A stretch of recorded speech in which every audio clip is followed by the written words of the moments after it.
यस्य सर्वे समारंभा काम संकल्प वर्जिता ज्ञानाग्नि दग्ध कर्माणम तमाहु पंडितम बुधा। भगवान कहते हैं अर्जुन, वो मनुष्य जो करता है कर्म वो शास्त्र सम्मत करता है, शास्त्र से विरुद्ध काम नहीं करता। जिसके संपूर्ण कर्म शास्त्र सम्मत होते हैं और कामना से रहित होते हैं और संकल्प से रहित होते हैं। संकल्प का मतलब रहित मतलब ये काम मुझे करना है, ये मैं पूरा करके रहूंगा, ये संकल्प नहीं। भगवान चाहेंगे तो होगा। करने की प्रेरणा उसने दी, पूरी कराने का भी जिम्मा उसी का है। होगा तो फल तो चाहिए नहीं, उसकी आज्ञा से हो रहा है, उसकी इच्छा से हो रहा है, वो कराना चाहते हैं हो रहा, चाहेंगे तो पूरा होगा, नहीं होता नहीं होगा, उसकी इच्छा पर निर्भर है, उसका अपना कोई संकल्प नहीं, उसका अपना कोई संकल्प नहीं होता। जैसे अब सवेरे सोच जाते हैं तो कोई संकल्प होता है? प्रकृति है, हो रहा है, उसका कोई अभिमान नहीं करता। भूख लगी भोजन क्या कोई अभिमान नहीं करता, उसका अभिमान क्या है? उसी तरह से उस संकल्प थोड़ी करता है किसी चीज का।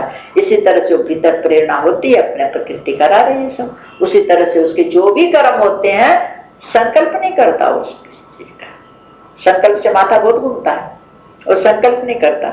इच्छा आया विचार ये काम करना है, उसी के सहारे उसी ने उठाया ये काम भी उसी ने। जहां कुछ संकल्प उठा तो उसको दिख जाता है कि भगवान की प्रेरणा से पूरा पूरा करे, तो उसकी इच्छा न पूरा करे, उसको दुख नहीं होता।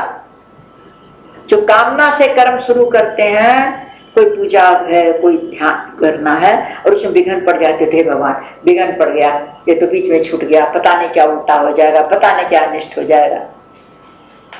होगा तो पीछे होगा कि नहीं होगा, लेकिन उसके मन में तो उसका तो अनिष्ट पहले ही हो गया, दुखी हो गया।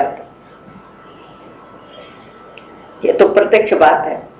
तो वो उसका फल मिलेगा कि नहीं मिलेगा, उसका फल कुछ अनिष्ट होगा कि नहीं होगा, लेकिन उसका अनिष्ट तो हो गया, वो दुखी हो गया, अनिष्ट यही है। तो कहते हुए शास्त्र सम्मत, शास्त्र से विरुद्ध तो सब कर्म करने की वासनाएं नहीं उठती। बिना कामना के, बिना संकल्प के उसके सब कर्म होते हैं। कामना है नहीं तो फिर संकल्प क्या, अकर्म सब होते हैं। तो कहते हैं कि उसके समस्त कर्म ज्ञान अग्नि है ना, तो ज्ञान पूर्वक होते हैं, क्योंकि तो ज्ञान की अग्नि में उसके कर्म होते जाते हैं और अकर्म होते जाते हैं, भस्म होते जाते हैं। उसके कर्म सब भस्म हो जाते हैं, फल देने वाले नहीं रहते। तो वो है ज्ञानी, वो है महापुरुष, उसी को पंडित कहते हैं। जो इस भेद को जान लेते हैं, वास्तव में वही पंडित है, वही ज्ञानी है, वही महापुरुष है। कर्म सब हो रहे हैं भगवत कृपा से हो रहे हैं, भगवान की इच्छा से हो रहे हैं। ज्ञानी है तो कहता सब प्रकृति करा रही है, वो कुछ करने वाला नहीं, प्रकृति है, स्वभाव है, सब हो रहा है, आवश्यकता हो रहा है। और जो भगवान के हैं वो कहते सब भगवान की इच्छा से हो रहा है, भगवान करा रहा है, अपने तो मस्त राम उसके बच्चे हैं, ये सब है। प्रकृति को भी समझना जरा वो पड़ जाता है, और वहां थोड़ी बुद्धि का विचार आ जाता है, और यहाँ है तो हृदय का भाव।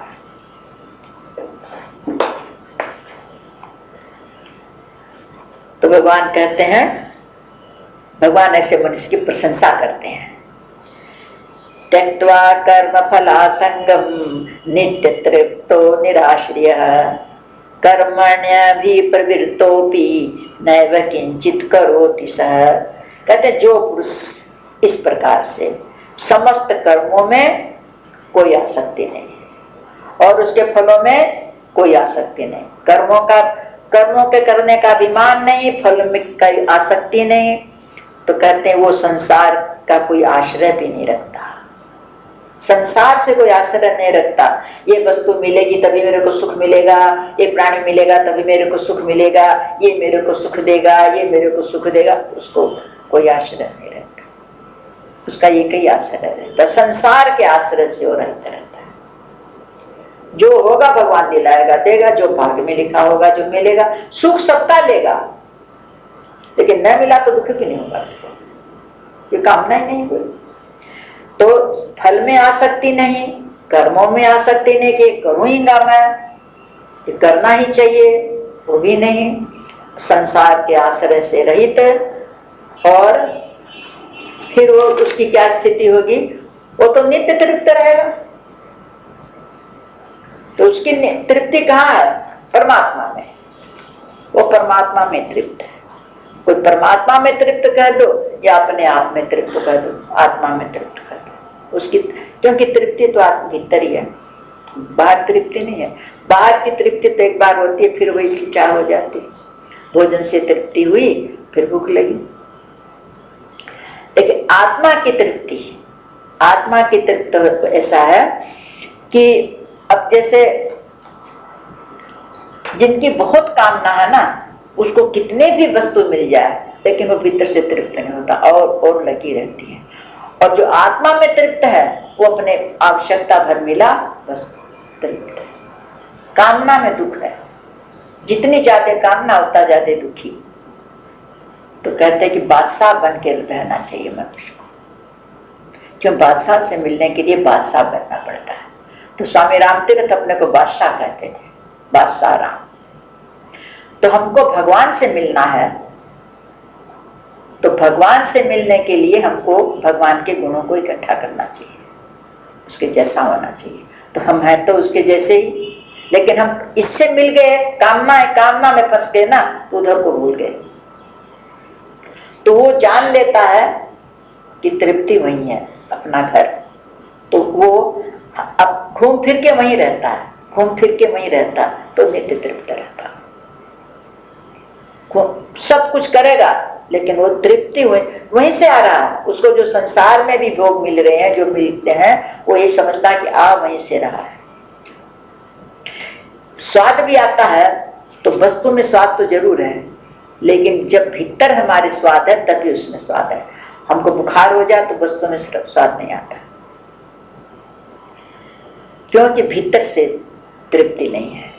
तो वो अपने आप में तृप्त रहता है, जो जितना मिलता है उसमें संतुष्ट रहता, दुखी नहीं रहता हो। तो परमात्मा में तृप्त रहता हो और वस्तुओं के आश्रय से तृप्त नहीं रहता।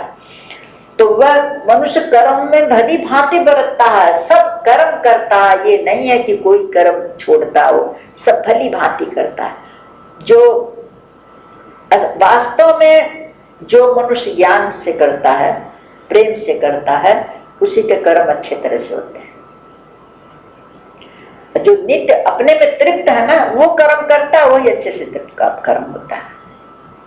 तृप्त मनुष्य कर्म करता है, सुखी मनुष्य कर्म करता है, भगवान के आश्रित रह करके कर्म करता है, वो कर्म में अच्छी तरह से कर्म करता है। भली भांति कर्म में करता हुआ भी वास्तव में वो कुछ नहीं करता। सारे कर्म वो भली भांति शास्त्र के अनुसार प्रेम से, ज्ञान से सब करेगा, लेकिन तृप्त है भीतर से, कामना नहीं है, उसके फल की इच्छा नहीं है, अतृप्त नहीं है, और वो कर्म करता है। कहते वास्तव में तो कर्म वही करता है, उसी के कर्म सुंदर होते हैं, होते भी सुंदर हैं और कुछ भी नहीं होते, बंधन के कारण नहीं पड़ते। कर्म बहुत सुंदर होते हैं, बहुत प्रसन्न रहता है कर्म करके। वो कर्म करके बोझ समझ के नहीं करता ना, भार समझ के नहीं करता, कामना से नहीं करता। कामना से करता तो उसके मन में संदेह बना रहता, पूरा होगा कि नहीं होगा, फल मिलेगा कि नहीं मिलेगा, उसे गुदड़ में रहता। लेकिन वो तो करता है खाली प्रसन्नता से करता, उत्साह से करता है, भगवान की आज्ञा से करता, भगवान की इच्छा से करता, अपने को धन्यवाद दे के करता कि भगवान ने मेरे को चुना इस काम के लिए, कितनी बड़ी कृपा हो, भगवान ने योग्यता दी, भगवान ने मेरे को इतना योग्य समझा कि मेरे से कार्य करवा रहा, मेरे को निमित्त बना रहा। निमित्त मात्रम भव सब साचिन, अर्जुन को कहा भगवान ने, अरे सब तो मेरे मारे मुराए हैं, तू निमित्त बन जा, यश को प्राप्त कर ले। तो काम तो भगवान का हो रहा, करा हो ही रहा, मेरे को यश देने के लिए ये काम करवा रहा, तो वो तो कितना प्रसन्न रहेगा, तृप्त रहेगा, और वो इतनी बढ़िया से काम करेगा। तो कहते हैं करेगा सब, कुछ नहीं कर रहा है, वो कर्म करते हुए भी अच्छी तरह से वो कुछ नहीं करता। ऐसा भगवान ने बोझ हल्का, अपने को हल्का बनाने का उपाय बता रहे हैं, दबे मत रहो बोझ में। वो एक आदमी रेल में बैठा था और सिर पर गठरी अपनी बक्सा सिर पर रखा था, तो किसी ने कहा भैया रख दो इसको, क्यों बोझा ढो रहे? बोले ऐसे ही मेरा बोझ गाड़ी पर बहुत है, इसका भी बोझ का है गाड़ी पर रखो। अब वो इतना नहीं समझ में आ रहा है कि मैं झूठ मूठ में बोझा मर रहा हूं, बोझा तो आखिर में गाड़ी में ही है। तो इसी तरह से संसार के जितने कार्य हैं कर तो रहा भगवान, सारे जीवन का बोझ उसी के ऊपर है, लेकिन मनुष्य अपने सिर पर बोझ लाद के बैठा है, मैं कर रहा हूं, मेरे को करना, मैं और है उसी के ऊपर सारा। गुरु जी सुना रहे थे कि लोग बेटी का ब्याह करना है, बेटी का ब्याह करना, बड़ा दुखी। जब उसका हो गया तो आकर के कहने लगा कि गुरु जी पता ही नहीं लगा, भगवान ने ऐसा काम किया, कुछ पता ही नहीं लगा, कुछ जोर ही नहीं आया, और ऐसा सब काम हुआ कि पूछिए मत, मैं झूठ मूठ में चिंता कर रहा था। फिर दूसरी लड़की तैयार हो गई तो फिर वही रोना। अब वो नहीं विश्वास हो रहा कि जब पता ही नहीं लगा था तो जो काम भगवान ने इतनी आसानी से किया था, तो भगवान कहीं चला गया कि उसके वहां कुछ घाटा पड़ गया, कि उसकी कोई शक्ति में कमी आ गई। जब किया था तो आज नहीं करेगा। एक बार तुमको अनुभव हो चुका तो कम से कम तो भले आदमी विश्वास रख, लेकिन फिर वही रोना, चिंता चिंता चिंता। तो मनुष्य अपने सिर पर बोझा रखता है, होगा वही जो उसको इच्छा है, और वो कर रहा है। और जब उसके ऊपर कोई छोड़ेगा ही नहीं तो करेगा भी कहां से? भले छोड़ के तो देखो उसके ऊपर निश्चिंत होकर के, तुम उसके छोड़ कर तो देखो।